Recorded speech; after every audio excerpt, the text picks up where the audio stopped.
Hello friends, I'm Reyna. Welcome back to my channel. I thought I would just sit down and do a quick kind of casual chat about one of my probably most asked questions. My yoga journey, my teaching journey, just all things related to like yoga and how I got where I am or why I am where I am, I think is probably the better way to say that.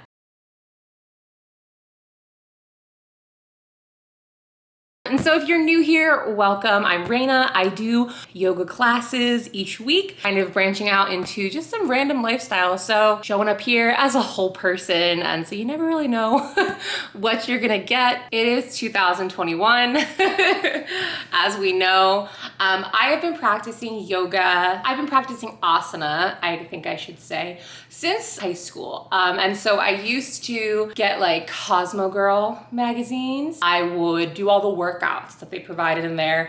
And there was a yoga one like for surfers and it had like a pretty simple flow. I don't remember much, but I do remember there being a chaturanga and I did it like most days of the week. And so I was like, okay, this is cool. Like to be honest, what drew me to yoga, but yoga asana really like the physical part, was the thinness. I've never been like a very thin person. My weight fluctuates. I don't know or care what I weigh right now, but I was never thin. I've always been bigger in my head. And the picture of yoga that I was being presented with was like this thin white woman. And it was just an aesthetic that I wanted to possess. I recognize now that no matter how hard I try, I will never be a thin white woman, but that was what I was going for. I thought maybe if I did enough yoga and fasted enough, I could look like Gwyneth Paltrow. I did these little magazine yoga thingies, and then I decided to go to a studio, probably my freshman year of college. I think I was like 19, and I went to like, I think 2 or 3 classes at this kind of strange studio. I could not tell you what style of yoga it was. It was like a very dark, smoky, dimly lit place. And the classes were taught by this like significantly older white man. And I think maybe my second class, he put me in a headstand. I hurt myself, like I hurt my neck. I didn't know what I was doing. He had me in like peacock pose. He was putting me in all this wild stuff and he was telling me to like come twice a day. And he was really intense. And he was telling me that I would get fit. It was just really strange. Anyway, it was just like really aggressive and strange. And then I hurt myself. Okay, so I hurt my neck. I didn't go back. I was like kind of freaked out. It was like a pretty intense ouchie. I don't know what I did, but it lasted for about a week. And I was just like, no. So I didn't go back to yoga for years. I just know I practiced a little bit at home and it was something that I was just like always interested in. I would like look stuff up online. I was just like very intrigued. Moving into my 20s, like I said, I was still just like dabbling a little bit here and there. I was getting into like raw foods and veganism and eating disorders and things like that. Well, not really getting into them, just like finding a new wave of them really. Yoga just kind of fit into that lifestyle, raw vegan, blah, blah, blah. Honestly, like I was just very much interested, like I said, in the aesthetic of it all. So I'd work like outdoor ed and summer camp and I would practice a little bit there. I had a friend who did yoga and I just thought I was like in awe of her. She would bring me like, she would do yoga with me or like show me things. I didn't really start to get into it until I was probably like 23, 24. And I found a studio that I like in South Florida. I was home for winter. So I was home for like 2 months in the winter in between my work seasons at outdoor education. And I found this really cute little like warm studio and I would go a few times a week and I really enjoyed it. Kind of reintroduced me to the practice. It was pretty much power vinyasa classes, heated, super sweaty to that a little bit. And didn't think too much of it, just was like, I feel really good after I go to yoga. I would go like 2 classes in a row sometimes. Really sweet. And then, yeah, life continued. I moved to Australia and that's when I really kind of dove in. I started practicing at Power Living, which is kind of like, I guess like a little franchise, but it's just in Australia. I think they have one in New Zealand. It is a very athletic style, but I will say in retrospect, they really do practice yoga holistically, I feel at least. I learned a lot about the theory there. I was able to take a course, was kind of like a self-work course, Svadhyaya, self-inquiry. Took time to learn more about the philosophy. I was practicing like 5 to 6 days a week. I was there constantly. I worked in a cafe and it was like walking distance from the yoga studio, and I loved it. The teachers were amazing, and that's when I really got into asana and then into yoga more holistically. And during my time there, specifically when I was doing that self-work course, I was just like, I want to be a yoga teacher. I was like looking around the space, I felt welcome, but I also felt isolated. It was one of those times where it's like, you can feel welcome in a space without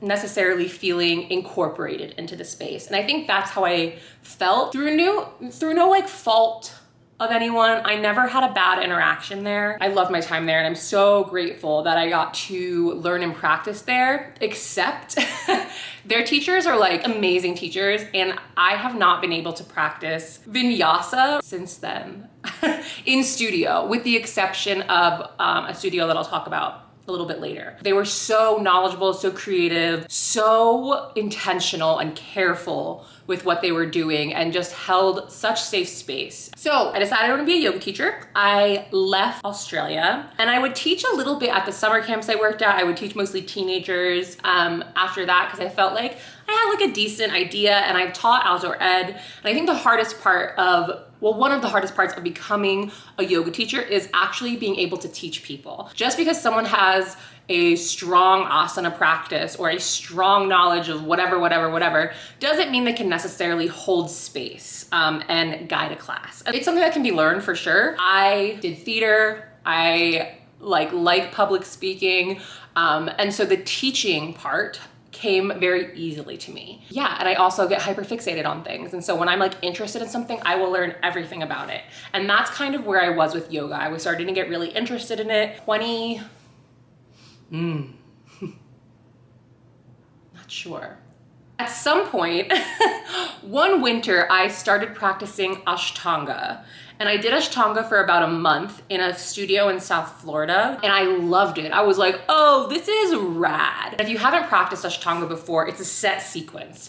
And so it's a series or multiple series, and you like learn things sequentially, you learn things in order, and you don't get kind of the next pose in the sequence. If yoga were the alphabet, you would only learn up to letter D. And once you really understood A through D, then you would get to know letter E. And you don't know really what's coming next. You can Google it, but you're not given the next letter by the teacher until they think you're ready. It's not for everyone, for sure. It's super athletic, very physically demanding, and I really enjoyed it. I loved the breath. I loved just going to the studio, and I also happened to work at a restaurant that was right next to this ashtanga place. So I practiced a little bit there, and then I left again for outdoor ed, yada, yada, yada. I moved to Tennessee in 2017. I moved to Tennessee in 2017, and while I really enjoyed my time there, like lived with my best friend, it was amazing, I was also like incredibly depressed, like very, very, very, very depressed. And so I moved there in like the fall, summer of 2017. I started antidepressants right around the end of 2017 and started to feel a little bit better. And the beginning of 2018, like January 2018, an ashtanga teacher, hi Holly, she started teaching at a studio called The Glowing Body in Knoxville, Tennessee, which is where I lived. And I just started going. I would get up pretty much every morning by 6 a.m. and I would go to the studio and I would practice ashtanga. Sometimes I was the only student in there, and it was just like me and Holly. You know, ashtanga got me out of bed in the morning. Like it really, it didn't save me necessarily, but it definitely, I mean, changed me and really helped me stay and sustain myself, period. Like helped me stay. And while I was practicing ashtanga, I really started to dive into yoga philosophy. I started to read some books about it, and just like, I started to take yoga on for more than just the asana portion. I think it's because of how ashtanga is presented. It really, when you're practicing the same thing, you are gaining information from repetition, because you can really see the changes. And it's not necessarily about progress. It's about coming back to the same thing every day and observing the differences. Whether you're doing better or worse, whether you can like figure something out for the day, it doesn't matter. It's the ability to come back and observe the patterns, observe the changes, observe your habits, your blockages. While I was practicing ashtanga, just like really the year of 2018, I was like, I need to be a yoga teacher. I need to go to a training. I want to do this in some capacity. And I started like writing in my journal every morning, or in my planner even, like, by the end of 2018, I will have my yoga teacher certification. And I wrote it every day. So I worked in Thailand for the summer and I found a yoga teacher training there, like an intensive, and it was super affordable. And I signed up for it and I went. And so I did my 200 hour in Thailand. And I think there's a lot of varied experiences with 200 hours. And I think and believe that I got very lucky. I had a diverse group of teachers.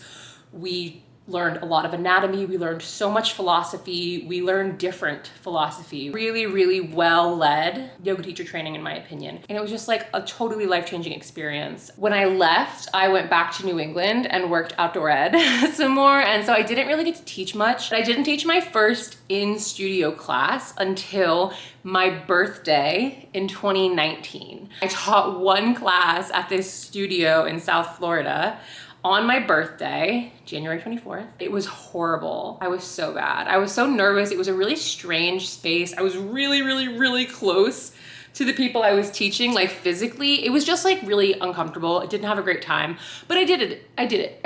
And then I got a job in Seattle and I moved. It took me a little time to like get settled. I moved to Seattle in like March of 2019, February, March. And I started teaching that summer. I had tried to find places to teach. I had just like, been going places and emailing, and I just could not get a response. And then this one studio I emailed got back to me and I started teaching there. I had like a Saturday afternoon class in summer in Seattle. Like sometimes no one would show up. I slowly kind of built consistent student base. And I started teaching consistent classes. Also started teaching at the University of Washington with their yoga, mindfulness, and meditation program, which was super fun. People ask like, how do you get jobs as a yoga teacher? And I think there's a lot of ways to go about it. And if you want a video on that, I'd be happy to do one, but I cold emailed. Things were really starting to pick up for me. I was paying my rent with yoga teaching money. I was teaching my ass off. In February of 2020, 28 days in February, I taught 31 classes that month and I was working a full-time job. I was really like hustling. There was a lot of opportunity in Seattle. Seattle has a really big like yoga scene. And then COVID hit and everything just kind of stopped. We all know the pandemic has been awful and tragic and difficult.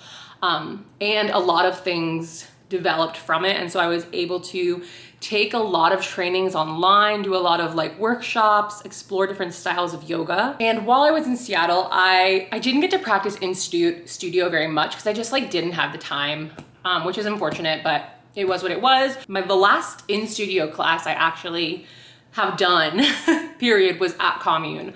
It was a mellow flow with Shelby. That was the last yoga class I've done, but they started doing 200 hours online this summer of 2020, and I did their first one. So I did a second 200 hour. I really enjoyed it. I learned a lot. I love their style, like the awakening yoga style of yoga. Awakening yoga style.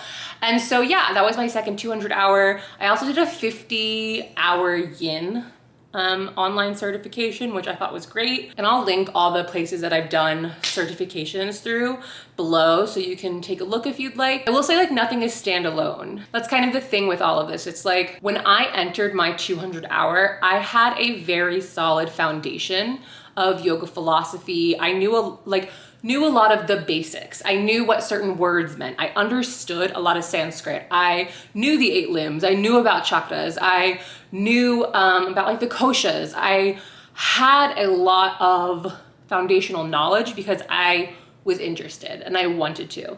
And that's not a prerequisite for going into a yoga teacher training. It is something you're interested in, like doing a yoga teacher training. I'd say like start researching. Like yoga teacher trainings are an accreditation network, and they can be really helpful and they can help you learn a lot and go dive deeper into your practice, but like they're like a Western thing. They're something that was like kind of created. This isn't how people learned yoga. This isn't how like yogis learned yoga. So like the onus is on you. Like you can really take control and learn as much as you'd like without going to a yoga teacher training.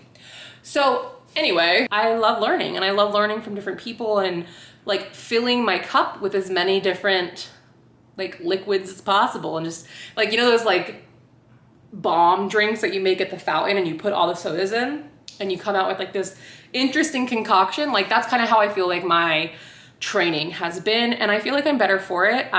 All these different perspectives have informed my own and have allowed me to create like my special blend. Yes, now we're here, it's 2021. I have just been teaching and I will say like my asana practice is vastly different than what it used to be, and I anticipate it constantly changing.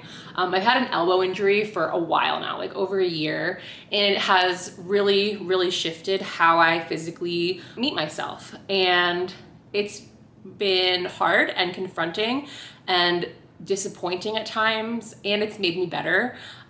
It's expanded the way I teach. It's expanded the people that I feel qualified to teach. People are like, yeah, you learn from like the difficulties or whatever, but I do think that limitations can lead to expansion. While I would prefer to not be hurt, and I'm not gonna be like, I'm so grateful for my injury.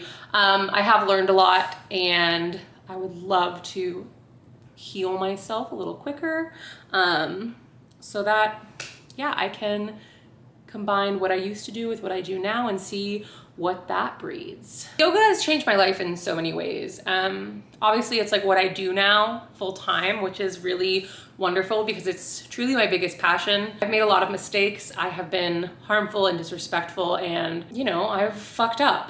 But I truly believe that once you know better, do better, and that's how I try to operate. And so I'm constantly learning, and I'm constantly just trying to listen and make changes and adapt, and recognizing that like I am profiting off of a culture, a lineage, a line that is not mine. And so trying to navigate that and do so causing as little harm as possible is doing our best. I love what I do, and I'm so grateful to be able to teach who I teach and connect with you all. This year has been truly something else, and I never thought that when I started kind of putting myself out there a bit more that I would get to connect with so many people. And yoga has given me purpose. It has given me direction in so many different ways at so many different times in my life. Practice has helped me find clarity, and above all, I think has helped me witness myself and observe myself non-judgmentally, with compassion and with understanding. Yoga has helped me learn to be more responsive and less reactive, which I think is one of the biggest gifts. This practice has given me the ability to sit with myself and confront the things that feel icky and move through them. Look at how my experiences have informed my current lens and move forward from that. Not beat myself up for what I have or haven't done, not qualify myself as good or bad, but just be. Just continue to do my best and put in the best effort and the most pure effort I can, and trust the result will, you know, be representative of the work I put in. That's kind of where I am. I'm so grateful for this practice. I am so grateful for this lineage and the philosophy and the religion, and just, it's a beautiful way to view the world. It is an incredible lens to see the world through. I truly can't imagine my life without this practice. And even though the asana part is sometimes like not super present, I have so many other ways that I incorporate yoga into my daily life. It's not something that I leave on the mat, and it's not something that begins or ends with my yoga mat. This was a bit rambly, but that's okay. I'm the queen of rambles. So if you have any questions, or if you'd like a video or information on like anything more specific that's kind of like my journey, which is what I've been asked quite a few times, my like yoga education, how I got where I am, why I am where I am. And so yeah, ask away. Thank you so much for watching. Thank you for being here. I hope you have a good rest of your day or night, and I will see you next time. Bye.